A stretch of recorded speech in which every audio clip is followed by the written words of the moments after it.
Okay, imagine this.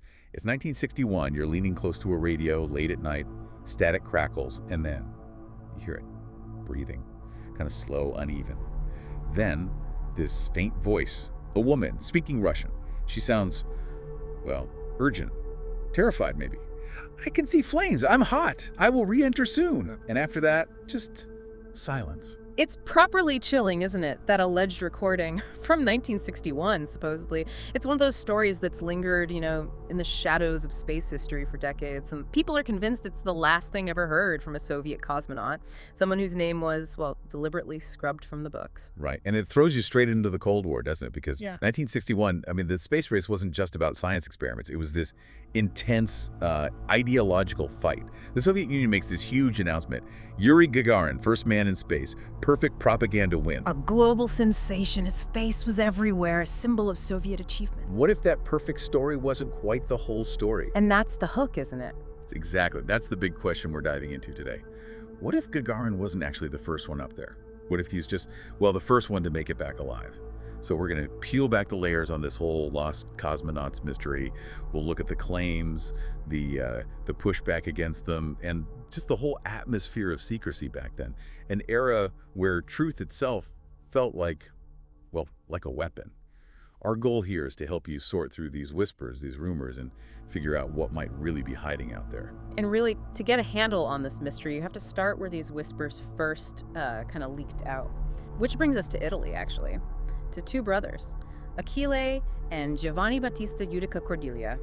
They set up this listening post, basically, in an old WWII bunker near Turin, use homemade radio gear to try and track Soviet launches. And the things they claim to hear, they're still deeply unsettling today. They said they picked up more than just satellite beeps. They reported hearing a human heartbeat from orbit. Another time they claimed a man gasping, pleading in Russian. Then a signal just cut out. Gone.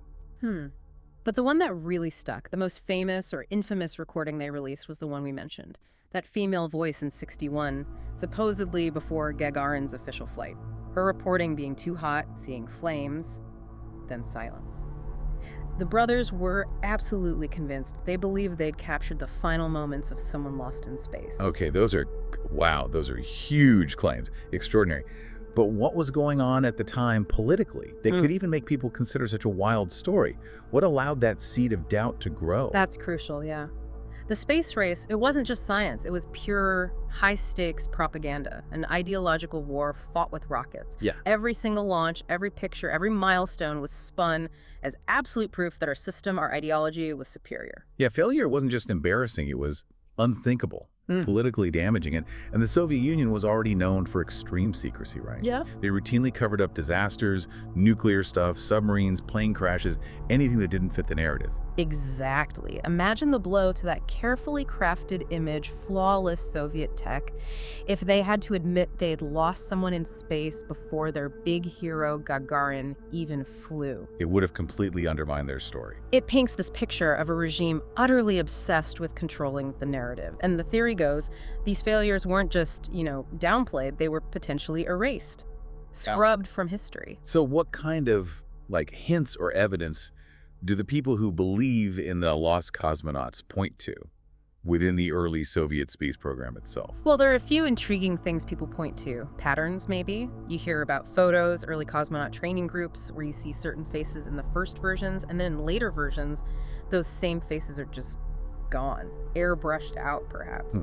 And the whispers about pilots who just sort of resigned very quietly right before big flights. That too. And then there are these odd gaps sometimes in mission numbering or telemetry logs, almost like some launches happen but were just never announced, never officially acknowledged. So the idea is multiple test flights went up before Gagarin, some trying for orbit, some maybe just up and down suborbital shots. Well. But they failed, catastrophically. And if the cosmonauts died, poof. Their existence was denied. Exactly. And over the years, specific names have actually emerged, supposedly tied to these lost missions. Right, I've heard some of them. Like Alexei Ledovsky, supposedly launched way back in 57 or 58. A suborbital flight, never came back. Yeah. Sergei Shaborin, maybe killed in a failed orbital attempt. Yeah. Andrei Mikoyan.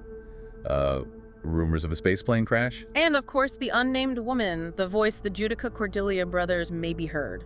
And the key thing is, none of these names pop up in any official Soviet spaceflight records. Not as having gone to space, anyway. But this is where it gets really tangled, because there are strong counterarguments. Skeptics jump on this pretty quickly. They often point out, look, the Judica-Cordelia brothers were amateurs. Talented, maybe, but amateurs. Their recordings, haunting, sure, but easily misinterpreted, absolutely. Or, and this is the big one, potentially faked. That's always on the table, isn't it? And beyond just the recordings themselves, there's the issue of physical evidence.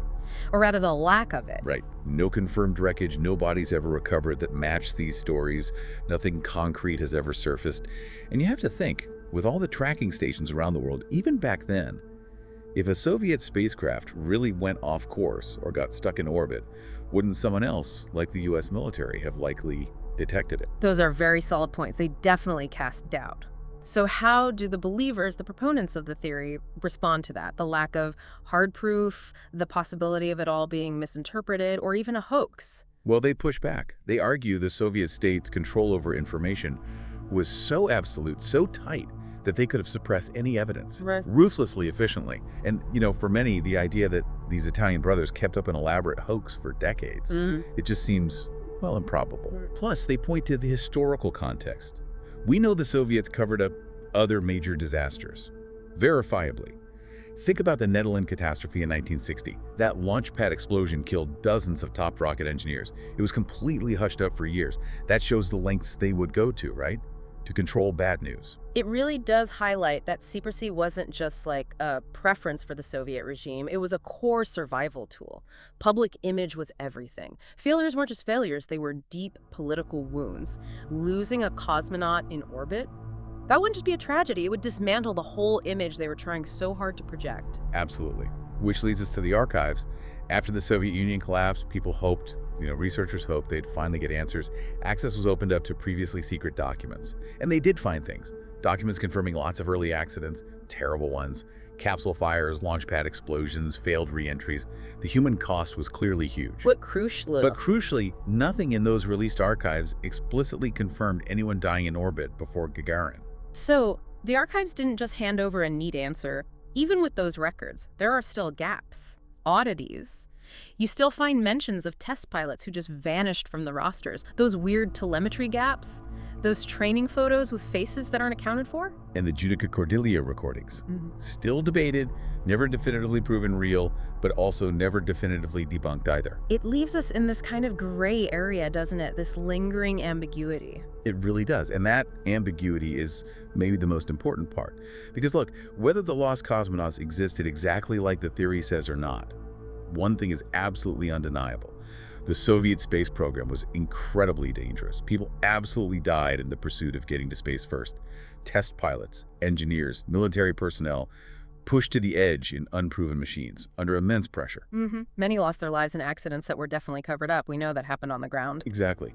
The key difference with the lost cosmonaut theory is it places some of those tragedies not on Earth, but way out there in the cold vacuum of space. And that enduring question mark, that may be. That's what gives the story such lasting power, I think. For people who believe it, these aren't just names in a conspiracy theory. They become symbols, right? Symbols of the forgotten human price of pushing boundaries, the ones who paid everything and were maybe erased for politics. Yeah. And even if you're skeptical, the story itself is fascinating, isn't it? It's like a case study in how legends get started, how you take fragments of truth, maybe some misinterpreted signals, add in the intense Cold War paranoia, and suddenly you have this powerful narrative that just resonates. It definitely shows how we try to fill in the blanks, When the official story feels incomplete or maybe unbelievable, we look for other explanations, sometimes even tragic heroes. So we kind of end up back where we started, in a way. In a sense, yes. And as we wrap up this deep dive, you're left with this haunting thought, really. If they were up there, if those voices, faint and desperate, really did drift down through the static to those brothers in Italy, then maybe, somewhere, in the darkness way above us, they're still there, silent, adrift, forgotten by the history books, perhaps, but maybe not entirely forgotten by us who hear the stories. Perhaps the real tragedy isn't just that they might be lost, but that we might just never know for sure. Because sometimes, the truth really does get lost in space, leaving us always looking up, wondering what else the stars might be hiding.